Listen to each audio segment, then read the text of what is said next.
Hello again, and welcome to the Farming Flowers podcast.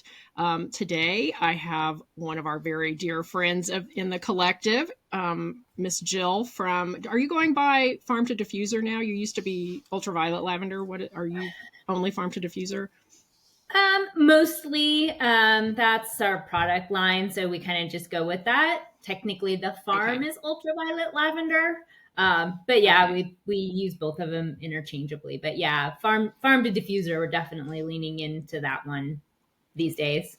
Okay, cool. And we're going to talk about some of your fun product things too as we go along. Yeah. So, welcome everyone and grab yourself a fun drink. Today, I have my Poppy. This one is Raspberry Rose, if you've never tried this. These are prebiotic sodas, and they're all like natural and super healthy. And this, if you like the fruity kind of florally flavors, these are really good. So grab a drink and sit back and listen to us talk about some lavender. So I think probably the obvious place to start is, how did you get started? Where did you, did lavender, was it always a part of your life? Did it just pop into your life? And how did you come about being a lavender farmer? Yeah. On this scale was sort of not part of the plan. But I have always loved lavender. We were farming in California for a long time, and I had planted some in our backyard.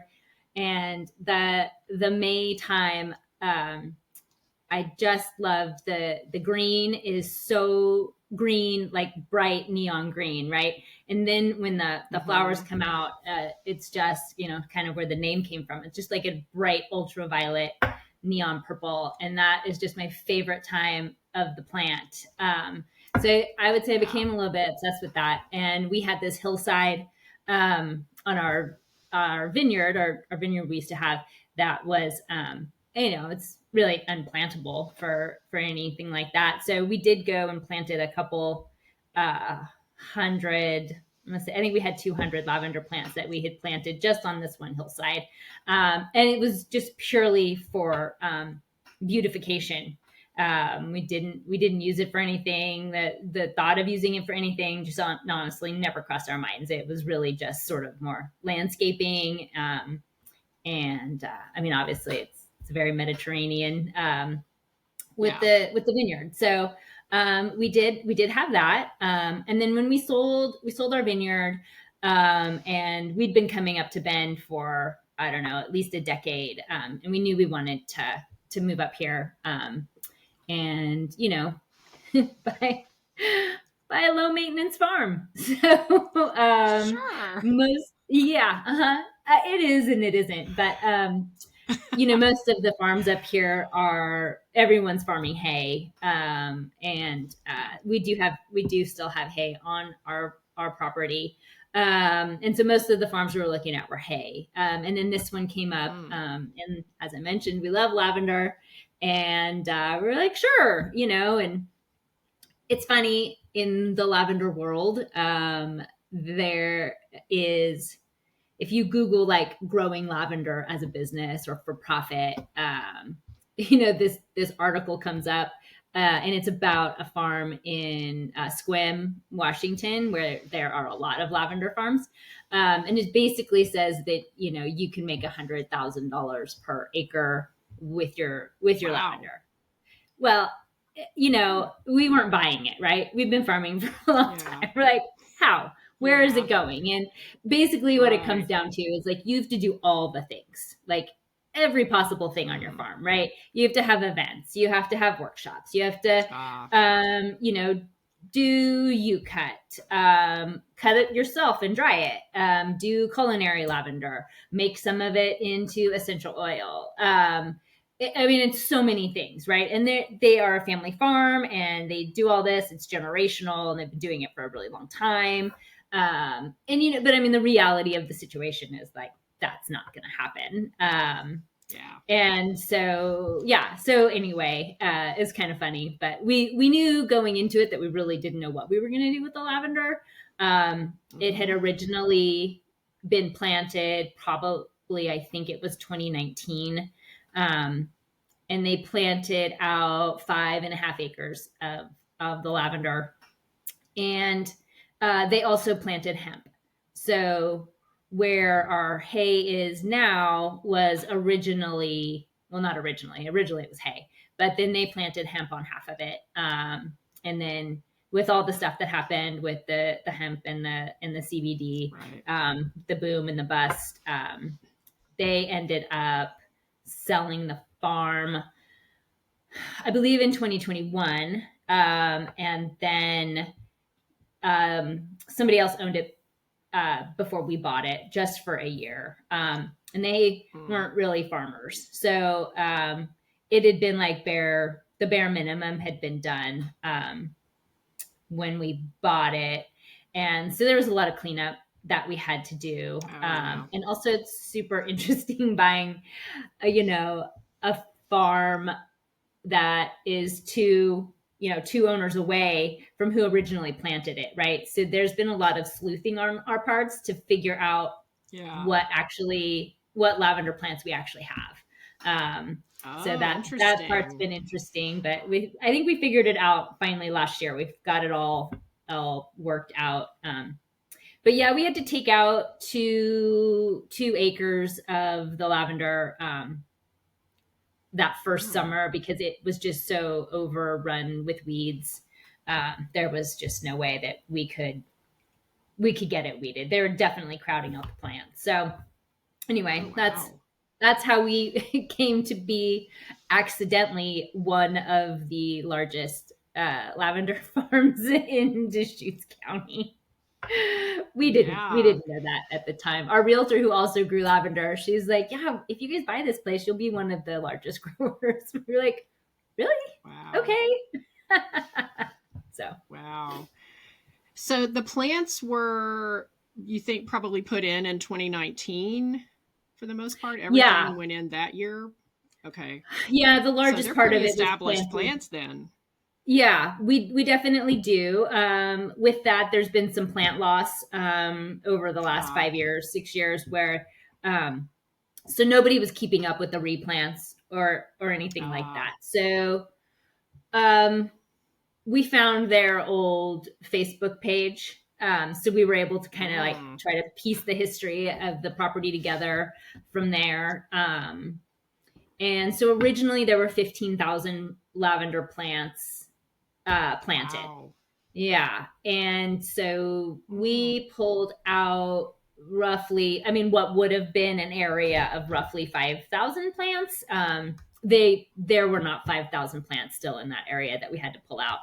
And then we were down probably about 2,000 plants once we removed the dead ones. And then when we, the ones that had been removed prior. So we've slowly been adding, putting the replants back in to kind of fill up the space. And during that time, kind of also the last few years of harvesting the lavender, which the majority of our crop goes to essential oil. The property came with the still. We've since purchased another still. And so that's what we mainly do with the crop. So we're figuring out what our ultimate goals with the oil are, and replanting and expanding with certain cultivars that we want to get more oil out of. Okay. Do you know roughly how many different cultivars you have? Are you mostly, because I know there's two kind of distinct, like the culinary and then ones that are more for essential oil and body care and soaps and things like that. Do you have a breakdown of how many, or your percentage of different cultivars you have? Yeah, I think we have somewhere off the top of my head. I don't have the exact number, between 10 and 12 different cultivars. Wow. There's three main families within, lavandula in general. So there's Lavandula angustifolia, Lavandula X intermedia, which is a hybrid, and then Lavandula stochas. what Okay. people know them as, right? English, French, and Spanish. So English is Okay. mostly, people call it English, but that's mostly the Angustifolia. French is Okay. mostly the hybrids. And then the Stochas is what people call Spanish. We don't grow any of Okay. the Stochas. But it wasn't planted here when we got here. So we haven't really found a need to expand into that. The What we have the most of is Grosso, which is a Okay. intermedia. It's a hybrid. It's grown pretty widely in France, and it is mostly used for oil in the perfume industry. So, and then Okay. the angustifolia is what would be used for culinary purposes, and also they make oil out of that too. So, and that's more Oh, for okay. aromatherapy purposes rather than just Ah, to the perfume. So that's been okay. another learning curve for us that we've been trying to figure out. For our oil, we do a blend. So we just call it kind of our farm to diffuser field blend. We have Hmm. found that blending Oh, the nice. Grosso with the Yeah. Angustifolia really kind of gives us a lovely scent profile, and it's great for diffuser purposes, which is really what we focus on right now. We haven't got into any sort of skincare lines or anything like that. So Right. that's what we do. So you kind of get the best of both worlds. You get the antibacterial, the antimicrobial, which does kind of go into the air and clean up clean up your air a little bit, freshen it. But then you also get the aromatherapy benefits of it as well. Okay. Yeah, I didn't even realize that that was a thing that you could really combine the two different ones, and that makes perfect sense, though, that you would get something that's the best of both of them, because they are kind of distinctive. Like the French ones to me seem more medicinal. They're definitely not ones I would use culinarily. Oh no. Um, but yeah, that's interesting. Okay. Well, that sort of then maybe we can kind of slide in and talk about your product, and because you have a really interesting, I wish I had a picture of your diffuser, Yeah. the stones and stuff that you have a really interesting product, that you made use of all the volcanic rock around us and came up with this really just ingenious diffuser. Do you want to Yeah. maybe just Well, chat thank you. about that? It's Yeah. fabulous. Yeah. Lavender kind of like has its lane, I guess. And, we wanted to do something that wasn't the same as what everyone else is doing. And we didn't really know Right. what that was going to be, right? Once we decided to kind of go, you know, make the essential oil, figure out what we're going to do. You start kind of when you have a new opportunity, kind of exploring and making candles and making some lotions and I just got to the point like this is not my expertise. Like I'm not Hmm. into making a body care line. Um, and Right. honestly, we went on a family trip, and my daughter graduated from high school, and we are more experienced people than we are gift people. And so I said, you get to pick a trip. So she picked Iceland. And Iceland Wow. is, interestingly enough, a lot of areas are very similar to Central Oregon, but it's a big volcano, Hmm. right? It's a big volcanic island, Yeah. and we were in Yeah. our gallery gift shop and saw some of they had created some lava stone diffuser products, and it just kind of got our wheels turning, Sure. and we got back home, and we have so many lava rocks on the property. We're definitely built on like a giant lava tube. Yes, you We are. haven't found any cool caves yet, but my husband really has his fingers crossed that he's gonna pop up in Yeah. a cave one of these days. But yeah, so they've been pulled from the fields for the last, like, however long people have been farming this. Mm-hmm. We've had Right. um, yeah, there's been cattle over the years growing hay, the hemp project, the lavender project. So we just have piles on our property of, lava stones that are like roughly this big, that have just been pulled from the fields. They're just piled up everywhere. Yeah.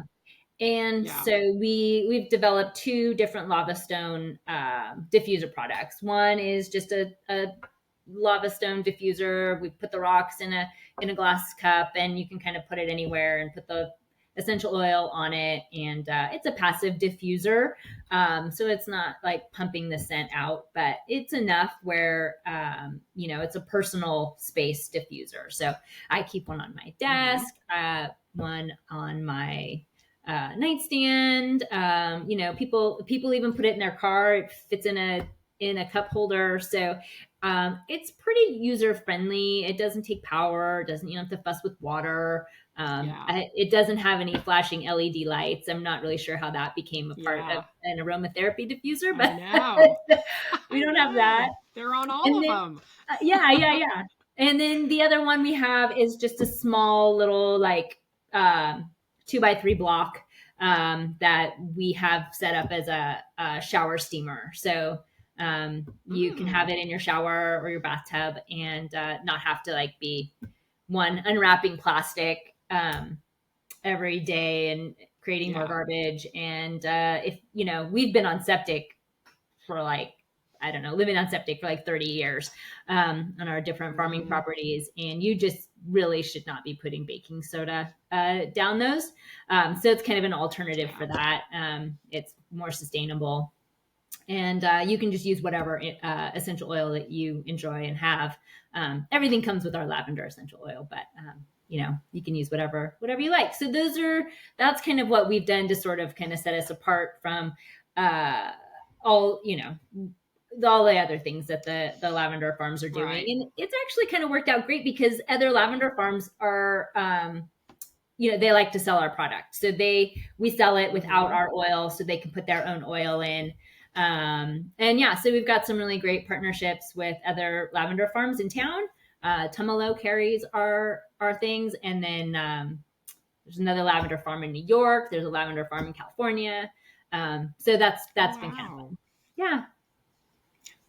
Well, I'll put the link to Jill's website for anybody who wants to go check these out because they really are very creative and they're really pretty too. I mean, it's not like you just grab rocks and throw them in a glass jar. I mean, Oh they no. actually are really beautiful. They get processed and Yeah.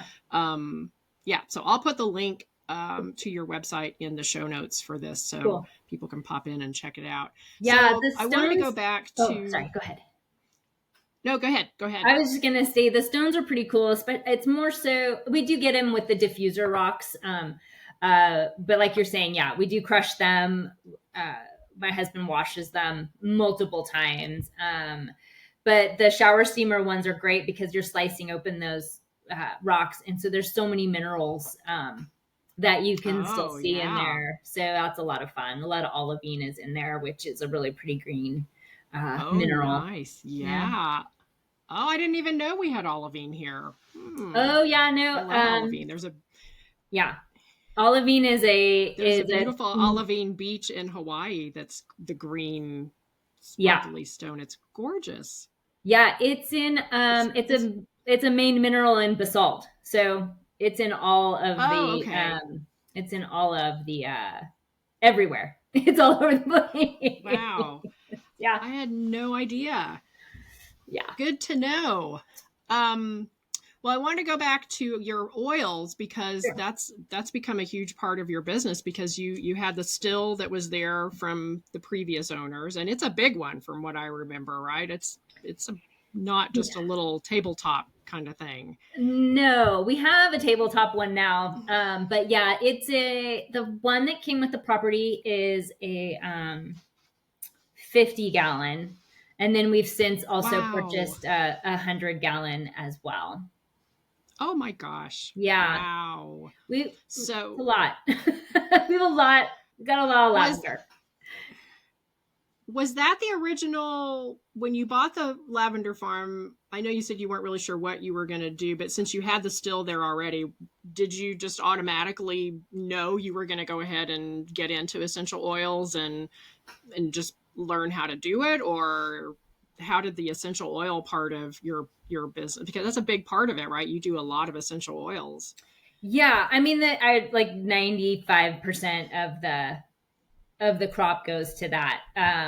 So yeah, Okay, wow. this still came with it, and so we knew that that's kind of the direction that we were going to go. And that first year, I mean, the property became ours in July, um, and so we weren't really a part of the whole growing season, and so we kind of knew just with all of what was going on in our lives at that point that we weren't going to harvest the whole property. It Mm-hmm. wasn't going to work out, because that was like a month later. So we harvested Oh 8 yeah. rows, which is about 800 plants that first year, and we did a couple of runs with the still, which is mostly just kind of like dialing in how we do that. Kind of figuring it out, getting some hydrosol, getting some essential oil. So that was kind of our first year of figuring it out. But then in 23, we did harvest the whole farm, Mm, and I think it produced roughly. I think we got roughly 20 gallons of essential oil off the property. wow. Yeah, Oh my and then we got gosh. about the same last year. So it's a lot, especially when you're putting it into super Mm, teeny tiny 5 milliliter yeah. bottles. It goes pretty far, and so that's the challenge, right? So Yeah. now the next thing is we have all of this, and now how are we going to sell it? And so the diffuser products, in that their uniqueness is really, kind of helped us move things along with that. And then last year we built a farm stand with one of the buildings that was on the property, and Oh started yeah, you UCut show a picture as of well. that. So that's the next. Yeah, so this will be our second year of being open to the public for UCut as well. So, which last year was great. It was a lot of fun. We had people come. I always laugh. I'm like, we had people come that we didn't even know. So, Yeah, that's great. yeah, it was a lot of fun. We had a good time, and so we're looking forward to opening this year again. And so far, I think we're shooting for July 11th. Um, Oh wow. yeah, the last 2 years, Coming up. we've had what we call the Father's Day frost. And last Oh year yeah. was pretty significant. It was a very hard frost, and it was on Father's Day. Yep. And so Yep. lavender's pretty resilient. So it did, like, all of our, tender baby shoots that were coming up, it just started to have a little bit of purple on them, just kind of went Ah. and turn brown, and it's so depressing. But it does Oh, come back. bummer. It just takes another month for it to start coming back again. So it's June. What is it, June 5th? I guess. Yeah. Yeah. I guess we'll see. It was a little cold Yeah. a couple days ago, but I haven't really noticed Yes, it anything. was. Yeah, anything significant. Definitely not as hard as it was last year. So we're still keeping our fingers crossed. Yeah. Fingers crossed for sure. Because I always get hit. I don't plant anything until after Father's Day. Sometimes it's even like the week after, because like we were really cold last Father's Day, and I knew it was like, Yeah, nope, I'm just gonna have to wait a few more days. So, ah, yeah, yeah. I think um, that's well, let's been. go back a little bit and talk.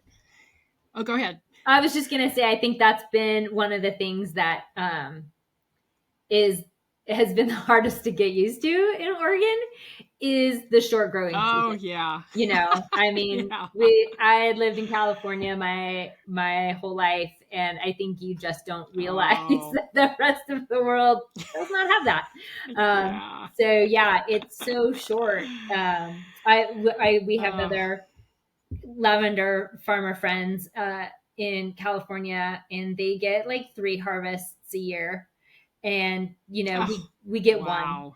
which is fine for us. We're Yeah, totally fine if you're with lucky. just having the one. But Yeah. I mean, it's Yeah. crazy. I mean, they already have people coming out and doing U-cut on their farms, and Wow. it's crazy. Yeah, the difference is because I don't feel like we're that far away. You know what I mean? Yeah. I know. It's so challenging here. I know I've mentioned it before in some of the other episodes of this podcast, but yeah, like my last frost last year was like June 28th, I think. Mhm. We got that freak one. And then my first one was August 28th. So, Yeah. barely 60 days. I mean, come on. What can you grow in 60 days? It's so challenging. I know. Oh, Central Oregon. Well, let's go back a little bit and talk about your actual farming. So, what would like a typical season for lavender look like? Because you also have added another thing in winter tulips that I want to talk about too. So, walk me through like what does a typical lavender year look like as a lavender farmer? Yeah. So, I mean, like we were just talking about, spring is super late here. And so for us, I mean, our plants really start greening up. I mean, if we're lucky, late April, but mostly in Okay. May is when we'll start getting that green new growth. Um, and so, yeah, so everything is kind of just getting that bright, brilliant green right now, starting to shoot up some of their little shoots with the little buds on them right now. Um, Pending no frost, we'll start to have bud flowers probably by the end of this month. Um, Oh, okay. Full bloom will be early July, which is well, it'll start we have different sections and the different cultivars, bloom differently. But we're opening for you cut July 11th, and then that'll go Okay. through I think the second or third weekend in August. So we'll be open for that last weekend in August, but we'll already have started harvesting. Uh, Again, if there's no frost, we'll start harvesting Yeah. the back block of lavender. So then, when we start harvesting, we distill the same day. So it Oh, takes us wow. about 3 weeks total to get through the whole field. And we do mechanical Wow. harvest. We do not hand harvest all the things. It's just the two of us. That's a The kids lot. will have gone back Yeah. to school by then. So we did get a secondhand lavender harvester. So that way we Mm. are able to get somewhere between 4 to 6 rows per day, which is then probably 4 to 6 loads in the stills. So my husband Eric, Wow. he's able to run both stills at the same time, and he just stays out there and Oh my babysits gosh. and dumps and reloads. And so we start early in the Wow. morning, and so we can be done. It's like an 8-hour day for us is what we do. Wow. Yeah. So then Oh my after gosh. that, we go back and do some trimming, and then that's kind of it. So we're pretty much done with the lavender harvest. Again, depending when we get to start by the end of September. By the end of September. So then do you have to do like during any of these growing phases, do you have to do any sort of like pest management or nutrition management in your soil? Or I mean, I think lavender is pretty pest resistant, isn't it? Are there Yeah, just anything weird naturally. things that happen? It's naturally pest resistant.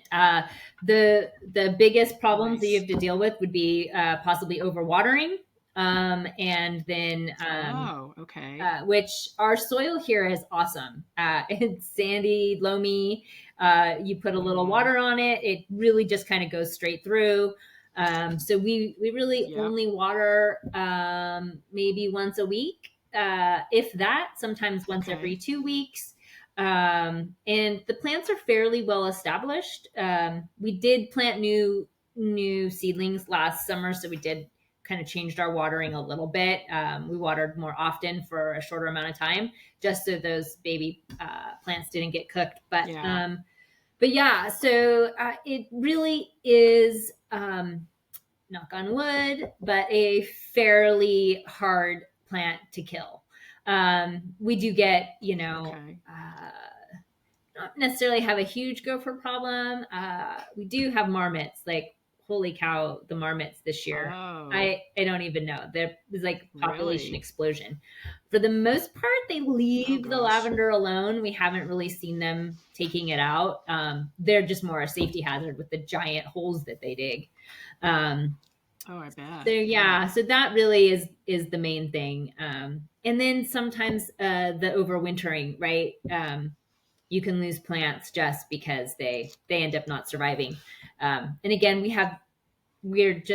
have so many lavender plants, and we don't cover them or do anything. And for the most part, they do okay. It's always a little tenuous, when you're out there looking, and they're all kind Sure. of gray and woody, and you're like, oh no, Yeah.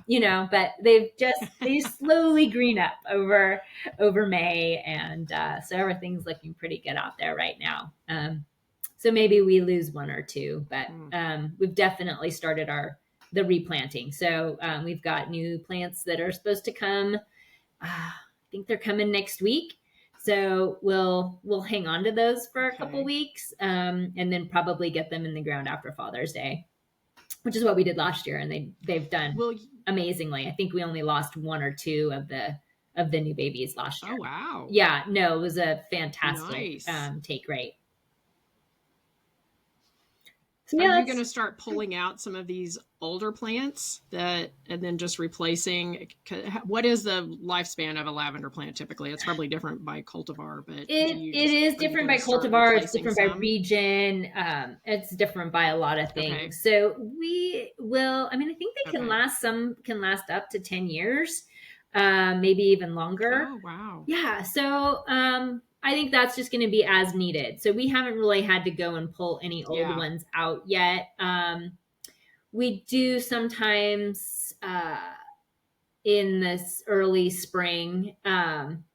We'll go in and do another trimming, and so we'll a little more aggressively on some of the older dead wood if it is really, we Hmm. can tell it's not coming back, so we'll just kind of go aggressively cut that back and try to encourage the plant to grow on that Right. side a little bit more. So yeah, we haven't had to really pull any old ones out yet, hoping to get another 5 years out of them. Okay. So, I mean, it sounds like it's a really short, fast and furious. You're not really having to do anything over the winter. You Mm-hmm. kind of wait for them once they wake up in the spring, and you're really not having to do anything until those couple of months in the summer when I mean, obviously it's like I said, fast and furious Yeah. and getting it harvested and getting it distilled and bottled and all the things that you do.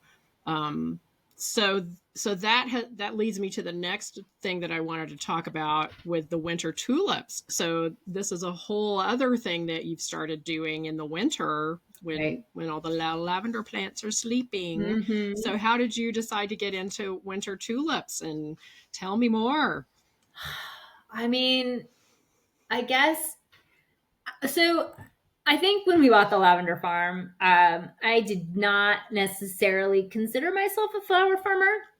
It was a crop at that point, and we have a really great group of lavender growers here in Bend and in Deschutes County. So we've made some really awesome relationships with other lavender farmers, and one of them is Amy from Windy Ridge, and so is the one that kind of connected me with you and the collective, which I think kind of I was like, oh, okay, the lavender is a flower, right? So Yeah.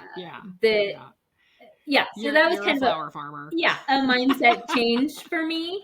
I didn't necessarily Yeah. consider us that yet. So then it was like, oh, we're flower farmers. What Mm-hmm. other flowers can we grow? Yep. Which at this point I feel is a bit of a sickness. So yeah, so then you start following other Yes, it flower is. farmers and what are they doing? And oh my God, Mm-hmm. it's just it's so amazing, all of the Yeah. flowers. And even I had sent my husband something the Yeah. other day and he's like, I want our flower field to look like that. I'm like, awesome, because I have a plan. Right. So yeah, so we did start with the tulips. It's once you start following flower farms, right, all of the other flower farms start Right. showing up. And Yeah. then I kind of Yeah. started following the tulip workshop, and it was like, Mm-hmm. okay, hydroponically growing, right? And then my thought process was there is like, this property came with two giant greenhouses. We have two 3,000 square foot greenhouses that we're just not using. One is for drying, which I do use like the tiniest amount of that one, because I do harvest some lavender bunches and hang them to dry. The other one they were using for propagation and plant starts, and that's just something we've not started doing yet. We may start doing some propagation just purely Mm-hmm. to replant our own fields, and if we decide to expand the lavender a Right. little bit more. But I don't like not using the things that we have available to us. Yeah. So in theory, that's where I was like, ooh, hydroponic tulips. One, I mean, they're gorgeous and amazing, and who wouldn't Yeah. want to grow them? And I two, know. it's like we've got this giant greenhouse. The bummer is that we were going to start small, so we realized at that point it'd be wildly inefficient to use the giant greenhouse to do that. So we ended up moving the Right. operation into our garage, which was great. And then we had so many of these things that were left over that we weren't using. Right, we have the grow lights. We had a lot of the things Yeah. that they were using for the prior operation. So my husband installed all of that in the garage, and we built a rooting room, and yeah, so we did all of those things, and started growing the tulips, and it was awesome. There were definitely some learning opportunities for us. Mm-hmm. We had a lot of oh my God, I can't even think of what the word was. What is the word when they start drooping? Which one? Oh, the stem Stem topple. topple. Ugh, that was brutal. Yeah. But also Yeah. we Good knew times. exactly what had happened, right? So early on in our rooting room, we had an issue where the heat spiked, and actually the humidity spiked, and then we tried to fix that, and then caused like a huge heat spike at the same time. So with that first Yeah. crop for that we were doing for Christmas, so much stem topple. Yeah. Which is, it's a learning curve. And the good part is like, it's not Right. like we didn't know why it wasn't happening. We were able to identify exactly Yeah. what happened there. And yeah, and then That helps. after that, it got a little bit better, except for the parrots. But I think we're just Yeah. not ever going to do any parrots again. So, but Yeah. yeah, Parrots are always a pain, no matter what. yeah, it Mm. was great, and I loved it, and it was so much fun to do. And it is in our downtime, right? It is in the middle of winter, so we were growing the tulips in the garage, Yeah. and in the little grow room that we built out, and yeah, managing the temperature, managing the humidity, managing all Mm-hmm. the things, and the timing of it all. So I feel that the year was successful, and at the end, it's kind of like, I don't know if we're going to do that again. But yeah, of course we're doing it Yeah. again. So yeah, I got Yes. placed. Happy to report Yep. Jill's back in the winter tulip Yep. business. Back in the winter tulip business. So I think as much as I want to do more this year, I think we'll probably end up doing relatively the same, maybe a little bit less. Just because I know you talked about it in another podcast, just with the growing conditions in the Netherlands this last couple of years. Yeah. The prices of the bulbs Yeah. have gone up. And then, so Yeah. it's roughly coming out to be like an additional 10 cents more per bulb. Which, I mean, Yeah. when you say it like that, it doesn't seem like very much, but when you're buying thousands of bulbs, Right. it's a little thing. And the Yeah. tariff thing is still questionable. So I Right. don't want to Right. like go too crazy, and then they end up shipping during a period where those tariffs Yeah. are going to apply. So I know. that's just kind of where we are I right now. know. So I have 2,500 bulbs on an order now. Some that grew great for us last year, and then others that we're gonna, Mm-hmm. I feel safe in, just based on what we did last year, like in the doubles and in some of the singles, Yeah. and just kind of, I'm going to stay in that lane. I'm not going to get into any of the fringes, or I don't. It'll be a long time Yeah. before I grow another parrot. I know. uh, I'm with you. yeah, I gave them up a few years ago. yeah, Oh, well, I look forward to, Jill and I both did winter tulips this past winter, and we definitely were cray cray trying to hit the Christmas mark, but we did. You were able to pull it through, yeah, and we made it just in time to deliver our Christmas bouquets. yeah. But you're not doing that this year, right? You're No, not going to try to hit Christmas. You're just no, going to go no. I think we're Valentine's gonna and winter. shoot for Valentine's Day, and then carry it over a little bit. Yeah, and I mean, Yeah. that's the great part about the collective, right? Is like, you have the collective, Mm-hmm. and you have the relationships with the florists, and so it was really great for us to be able to grow, to try doing the winter tulips, to give that a shot, knowing that we Yeah. would have an outlet for what we had coming in, and that was great. I Right. think, I mean, in my head, my dream is to be able to have our farm stand and have like a flower Mm-hmm. shop there. But realistically, I'm not sure that that's gonna work out for a while, especially in the middle of winter. I mean, we're a little ways out of town, and Right. it can I be it know. can be treacherous. So it was Yeah. definitely a little easier for me to Right. come into town rather than to have people come out. And because we're with the florists, like, they are awesome, and being a Yeah. little flexible, like, we can't get there today.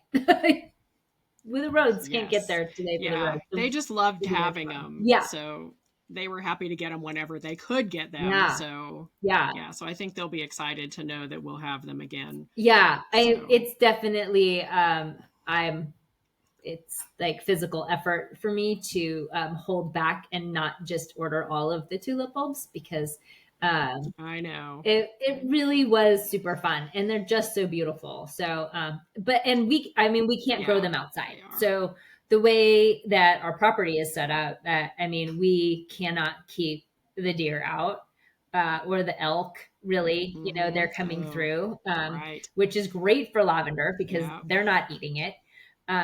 So yeah, and Mm-hmm. I know we've chatted. My ultimate goal is to not have to grow hay anymore. And I mean, we don't have to grow it, but it's there. We have the water rights.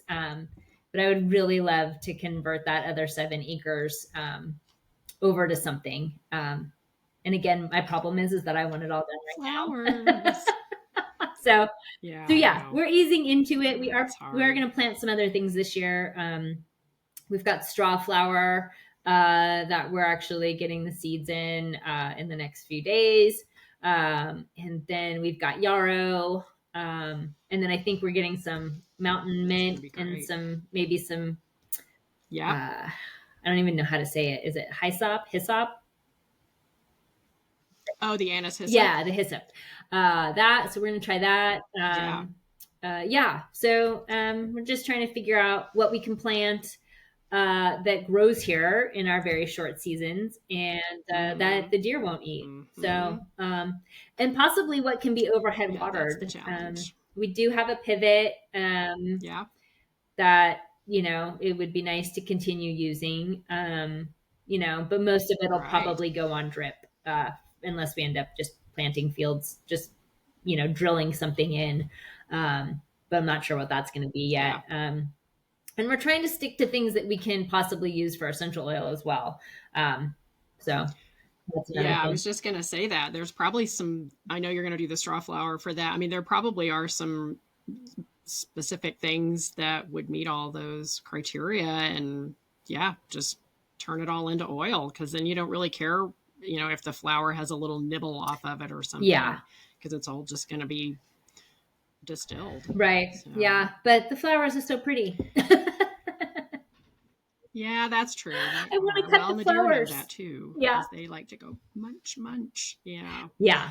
Well, let's kind of shift over into, there were some interesting questions. As I think anybody who listens to this podcast knows, I asked my little buddy Chaz GPT for questions for all of these, and he came up with some really good ones. So one of them was, are there any quirky or unexpected uses for lavender that you've discovered? Yeah. So we make hydrosol, which is part Mm-hmm. of the distillation process. And I, it's my mom uses it for. She uh, like can only use a sponge for a very short amount of time, like a dish sponge or whatever, because as soon as it like Yeah. gets Yeah. even the slightest little smell to it, like she's got to throw it away and get a new one. Oh, yeah. Which I'm the I didn't same. actually I'm with know her. that about her. But it's a thing. I feel like her tolerance level is maybe shorter than most people's. But when I gave her the Yeah. hydrosol, she just started using it on her sponges, and she says that it Oh, has extended the life of her sponges. really? So when she's done, she cleans it, she squeezes it out, she keeps it Oh, right there, sprays a little hydrosol on it, and it does have ah, antibacterial, antimicrobial properties. right, And then plus it's got the scent to it, but she says it's kind of changed right. the how long she can keep a sponge, which is so random. But Oh, yeah, man. so that's solely what she uses it for. Um, yeah, interesting. Oh, I love Yeah, that.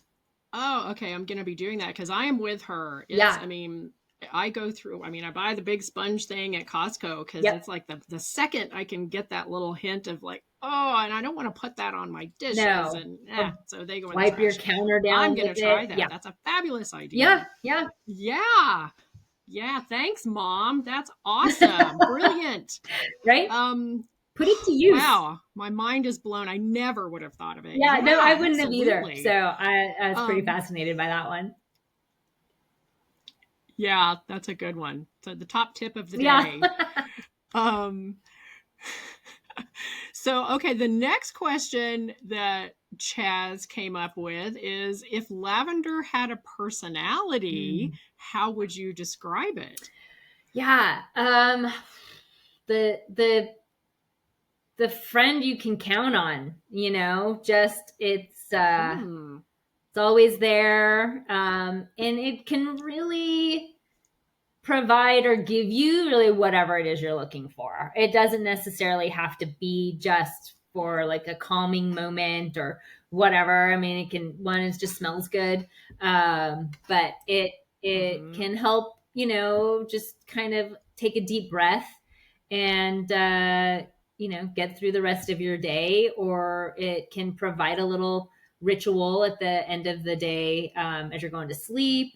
it's there. It can be used for a lot of different things and purposes throughout the day. When you're starting your day, when you need a little break, want to walk away from your desk for a minute, just having a little smell and a deep breath and kind of, okay, I got this kind of thing. So that's what I think its personality is. It's like the old standby. Oh, that's Yeah. nice. Yeah, your best friend forever, BFF. Yeah. Do you have rituals like that you do yourself? Do you have certain things that you do every day with lavender? A little bit, mostly again with the hydrosol. I use that Mm-hmm. as a toner. So after I, wash my face, get out of the shower in the morning and at night, I just spray that on before I do any Mm-hmm. moisturizer. And then yeah, I our house I feel like just smells like lavender all the time. So I don't Yeah, I really bet. need to, use it in a diffuser. It's just Yeah. kind of like permeated throughout just because we have the Yeah. products in the house. We're in and out all the time. And this time of year, Mm-hmm. it's just everywhere. So once the flowers start I bet. blooming, being out in the field is going to be awesome. But, then it's on our clothes, it's on our shoes, it's just Right. it's really everywhere. So I do use it a little bit here and there. I have one of the lava stone diffuser bracelets that I'll take with me sometimes, especially if I'm traveling. But yeah, the toner is an everyday, twice a day that I use the hydrosol for. I use your hydrosol. You gave me a couple of bottles last. It must have been in the summer because I put it in my walk-in cooler where I have going in and out with Mm. flowers, and so I used it in the summer when it was so hot Oh and yeah. I'd just be sweating and just ready to melt, and I just go stand in my walk-in cooler for just a minute and take some deep breaths, and I just spray that Hmm. nice cold hydrosol, lavender hydrosol, over my face and just rejuvenate myself with that. It's so wonderful, and the fragrance is just, it really does instantly just kind of calm you. You just can take those deep breaths and kind of just recenter yourself. Yeah. So Oh yeah. No, that love is an it. awesome use of it. Yeah. Definitely cooling in the summertime for sure. And accidentally, not Yeah. accidentally, but it's also can repel bugs as well. Um, the hydrosol. Ah, yeah. I always forget about that Hmm. because you think it's just such this beautiful florally thing, but you're right. I mean, the plant itself is pest Yeah. resistant, and yeah, so that Yeah. It's a totally makes sense. workhorse. It's a workhorse Um, plant for sure. yeah, yeah, I think it definitely is. It's really underrated. I think people, if they've had the experience of somebody maybe accidentally baking with, the hybrid, the French type of lavender, and kind of gotten that, medicinal soapy kind of thing, they may have been turned off by lavender. I mean, by that to lavender. And so I think you kind of have to have a true experience with what each different lavender is really meant for. The culinary lavender really does have a bit of a Oh sweet yeah. kind of a flavor to it. It's totally different. Yeah, So, and I think the synthetics have done a disservice as well. You know, that mm-hmm.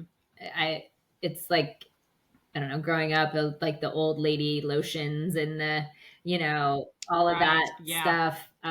That a lot of that was synthetic, and I think it was just too much. Yeah.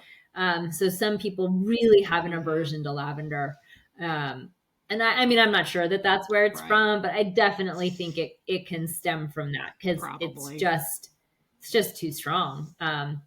But I mean, and then with Yeah, essential it oils, is. any essential oil really, you just want to make sure you're using it properly. Like you shouldn't necessarily be putting 100% pure essential oil directly on your skin. You definitely want to put it in a Right. carrier oil, Right. jojoba, sweet almond, anything like that.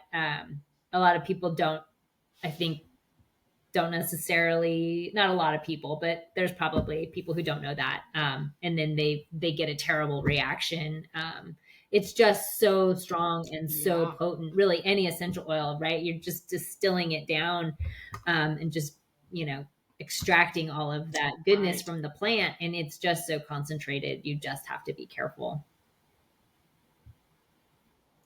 And that maybe this is a good time to really mention the difference between, so when you're distilling the essential oil, you're coming out with this super highly concentrated oil. And then the hydrosol, we didn't really talk about what a Right. hydrosol is. People may not know what that is, but that's essentially the byproduct, would you say, of getting the lavender off? I mean, getting the lavender essential oil off of there. Then you have this other component that's the hydrosol that's not as concentrated, and you can use Yeah. just by Yeah, itself. so the hydrosol, and we steam distill. So the way the distillation process works is you have a little bit of water in a main. It's like steaming something on your stove, right? You've got the perforated Okay. um, pot that goes inside, and then there's a little bit of water at the bottom, Yeah. generates the steam. So the essential oil is carried out in the still via the steam. So then it comes through and it condenses, and you get the water, and the essential oil comes out on top, right? Just like if you were to pour oil and water into a glass. So the oil is going to be on the top, and then Okay. what is underneath Okay. is the hydrosol, which is it is a byproduct of the process, but it's super valuable. I mean, we've been talking about it, and Mm-hmm. we use the hydrosol a little bit Yeah. more on a regular basis than we do the essential oil. Yeah. And so it just has like trace amounts of the essential oil in the water, so it's suspended. It doesn't separate any further, and so you get a little bit Okay. of you get the benefits of it without really the Okay. risk of, you know, applying 100% pure essential oil to your skin, which I definitely do not ever recommend doing. But the Yeah. hydrosol is very Yeah. user Oh, friendly. yeah. That would be a big It just no-no. it's called hydrosol. People don't necessarily know what that is. So we call ours a Right. flower water. But you know, the ingredients are 100% hydrosol, and I guess a floral water is slightly different, but eh, that's just how we decided to present it, so people could maybe know a little bit more what Yeah. it was. Yeah. Well, that's a prettier term than hydrosol. I mean, Yeah, that I does know, sound right? like, oh my gosh, why would I put that on my face? But flower water. Oh, yes, Yeah, please. exactly, exactly. You know, and so it has those things in it, right? It Um, has the antimicrobial, it has the mm-hmm. antibiotic properties of it, not in the extreme form that the essential oil does. So it's a great Yeah. toner, or, you know, a mild astringent, but you know, you can still use it on your sponges, and it Yeah. helps to keep that bacteria from breeding. Yeah. I'm going to go do that as soon as we hang up here because I have a sponge. It's on the Yep, edge. yeah, see what it does. Well, okay. So as we wrap up just a little bit, usually I ask a question about, like if there's someone who's out there who's thinking about becoming a lavender farmer, or they're thinking about, doing their own essential oils or something. Is there any kind of advice you could give someone for, I mean, you jumped completely into a giant lavender farm. I mean, that's probably not for everyone, but do you have any words of advice? Yeah, I think it would be to consider like what your end use is going to be. Like what is the product that you want to do. If it is just flowers, Ah, then okay. there's Yeah. definitely certain varieties that have the longer stems and the longer flower um, Mm-hmm. blooms at the end. Some are shorter. So Right. the intermediates, the hybrids, they a lot of the times they have much longer stems. So they're actually really great for Mm-hmm. cut flowers, but they don't smell as sweet as Okay. the angustifolias do, Yeah. but those True. were shorter. So I think it just really, it kind of depends what your end goal is going to be. If it's strictly for a culinary, then there's definitely cultivars that you want to stick with growing. But then also kind of to think about the equipment that you may or may not need, and how you want to grow. So something for us, we try to be as sustainable as possible in our farming and growing, but at the same time, like, there's only the two of us. So how can we make that work? Yeah. When we bought this farm, you can see in this picture that you have showing, all of the lavender is planted on weed mat, which is plastic, and we Ah. truly hate it. And Yeah. it's old enough that it's starting to fray, and we just Mm-hmm. I hate the thought of the microplastics going into the soil. So really, the last couple Right. years, we have Right. been really trying to brainstorm how we can keep the weeds down, which is a thing, Right. especially when you have 5 acres It's of hard. something growing, and Yeah. so the drip irrigation helps. But yeah, we're exploring a lot of things, and we are going to take the weed mat out of our front plot right now. Hopefully, we can get it all out this year, but it's Mm. in the lavender that's by the shop. Um, so I think the advice for that is we're dealing with what already existed, but you have to think about that. Yeah. If you're going to go without the weed mat, then you need to have something for what you're going to do for the weeds, because For there will be sure. weeds. And we had a pretty wet winter this year, and so if you just have all of that unexposed dirt in between, um, and you Right. don't necessarily want to till all of it, what are you going to do? So we're exploring some different options for us Yeah. this year. But yeah, so think about how you want to farm. Think about how you're going to set up your farm. Are you going to have people come out for you cut? Because our farm was not set up for that Mm-hmm. at all. And so we've been trying Ah. Yeah. to kind of fix it, and deal with that. And with the weed mat as well, like, there were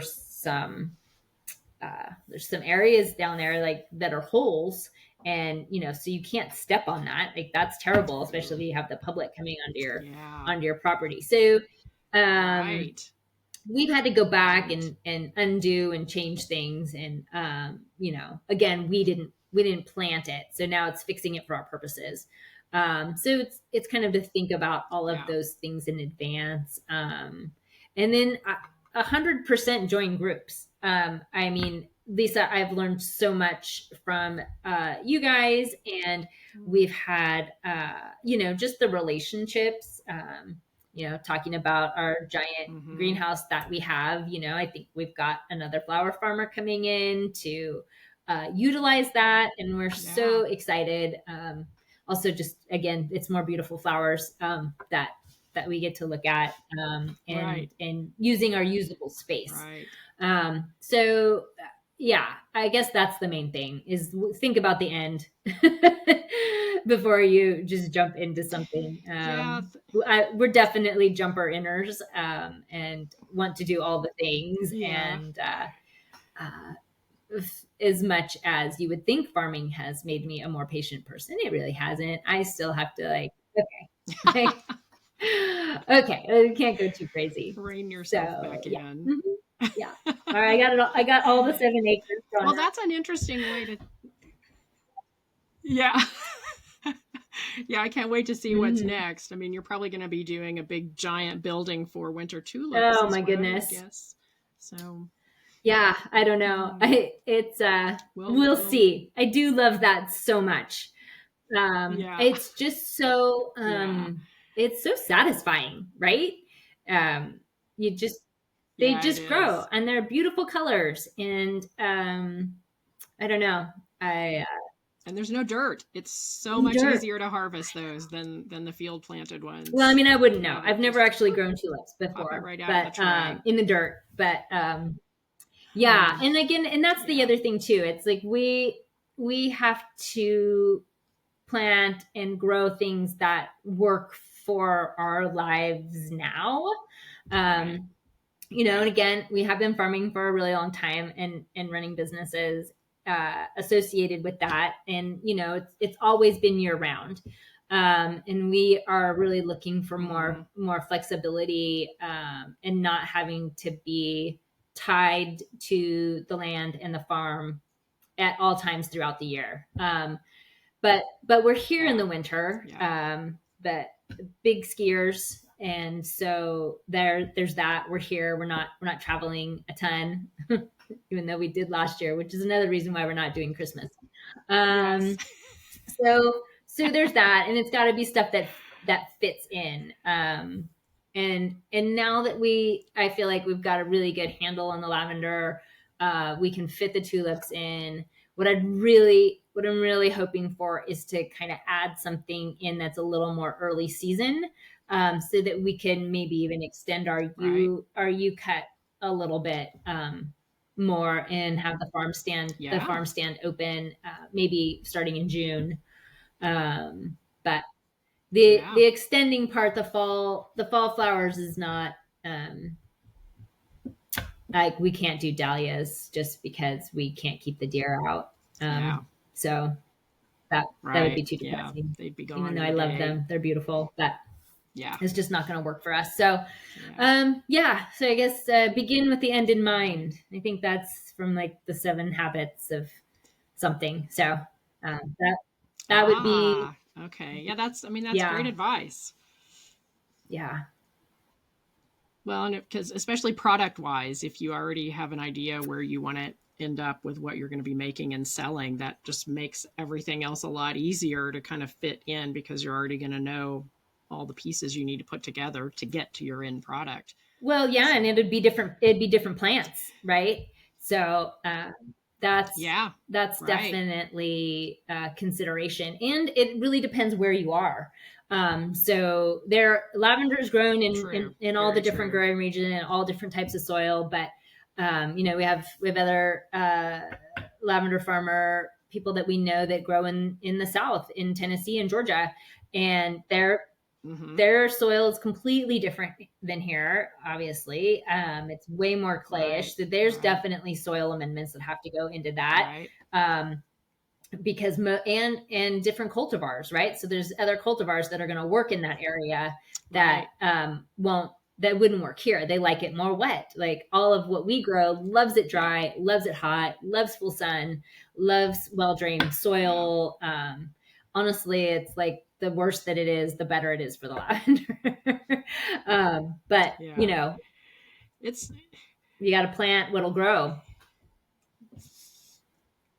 Well, it's so surprising that it being a Mediterranean kind of plant, that it really does thrive in our ridiculously short growing season. I mean, yes, you can get those late frosts, but for the most part, lavender does really well here. I mean, it definitely does. And even with all of the different cultivars that we're growing, and it's hard. There's some cultivars that were labeled that, in the rows that are just gone. Like we've never had a plant there. So I don't know if, I don't know why that is. If it didn't grow well here, if it didn't like something, but